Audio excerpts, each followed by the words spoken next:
చాలా రోజుల నుంచి అనుకుంటున్నాం టెంపుల్ వెళ్ళాలని, అస్సలు కుదరలేదు.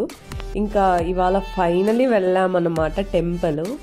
సో యాక్చువల్గా మేము 210 కిలోమీటర్స్ బైక్లో ట్రావెల్ చేయాల్సి వచ్చింది వేరే పని మీద. సో మధ్య దారిలో అయితే మేము ఆంజనేయ స్వామి టెంపుల్కి అయితే వెళ్ళామన్నమాట.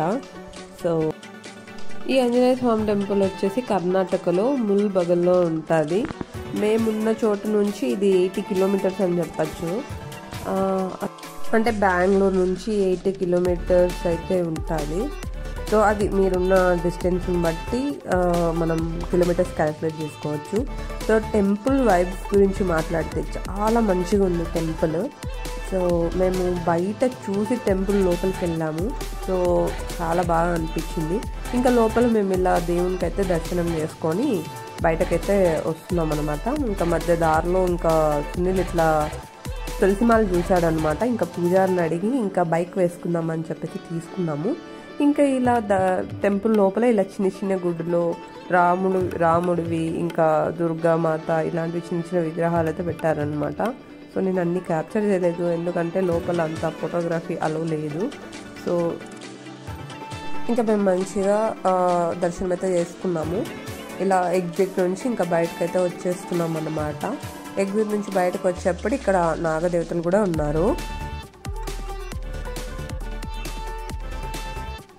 టెంపుల్ అయితే చాలా బాగుంది, మంచి పీస్ఫుల్గా ఉంది మొత్తం అంతా కూడాను.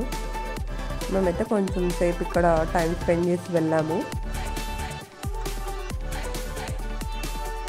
ఇంకొంచెం ఇట్లా ముందరకు వస్తే ఇక్కడ గోమాతలు కూడా ఉన్నాయి. ఇవన్నీ కూడా గుడికి సంబంధించిన ఆవులు దూడలు అన్నమాట.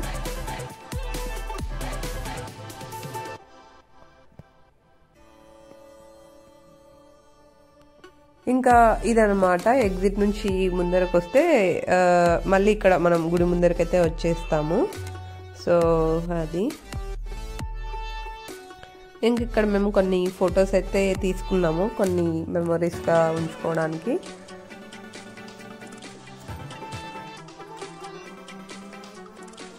ఇది వచ్చేసి గుడికి ఫస్ట్ ద్వారం అన్నమాట. సో ఇంకా మేమైతే వెళ్ళిపోయాము. ఇంకా ఈ తులసిమాలను అయితే బైక్ వేస్తున్నాడు సునీలు. దీనికి ఇట్లా బైక్కి మంచిగా ఇట్లా హారాలు ఇవన్నీ వేయాలంటే చాలా ఇష్టము. ఎప్పుడైనా సరే టెంపుల్కి వచ్చినప్పుడు పూజారుల్ని డెఫినెట్గా అడుగుతారు, ఉన్నాయా లేవా అని చెప్పి డెఫినెట్గా అడుగుతారు. ఒకవేళ ఉంటే పూజారులు షోర్గా ఇస్తారు మనకి ఇట్లా బండ్లకు వేసుకోవడానికి. తనకి చాలా ఇష్టం ఇలా మాలలు వేసుకోవాలంటే. ఇంకా నెక్స్ట్ మేము ఆఫ్టర్నూన్ లంచ్ ఏం చేయలేదు, ఇలా బయట ఫాస్ట్ ఫుడ్ తినేసి ఇంకా ఇంటికైతే వెళ్ళిపోదాం అనుకున్నాము. సో అది మేము 2 మసాలా పూరి ఇంకా గోబీ అయితే తిన్నామన్నమాట. సో ఆల్మోస్ట్ ఫాస్ట్ ఫుడ్ చాలా తక్కువ తినడము, ఆల్మోస్ట్ ఇంట్లో ఫుడ్కే ప్రిఫర్ చేస్తాము ఆల్మోస్ట్. సో ఇంకా ఇవాళ కుదరదు, ఇంకా తప్పదు కాబట్టి తిన్నామన్నమాట. బయటకు వచ్చినప్పుడు ఇంకా తినాలి తప్పదు. బట్ నేను ఫుడ్కి చాలా స్పెసిఫిక్, ఎక్కడ పడితే అక్కడ అస్సలు తినను. నాకు మంచిగా అనిపిస్తేనే తింటానంటే వాళ్ళు వంట ఎలా చేస్తారో తెలీదు, బట్ నాకు వెళ్ళినప్పుడు హోటల్ అపియరెన్స్ అవన్నీ కూడా మంచిగా ఉండాలి. సో అప్పుడే నేను తినగలుగుతాను అనమాట. సో అది ఇప్పుడే కాదు, నేను చిన్నప్పటి నుంచి అంతే.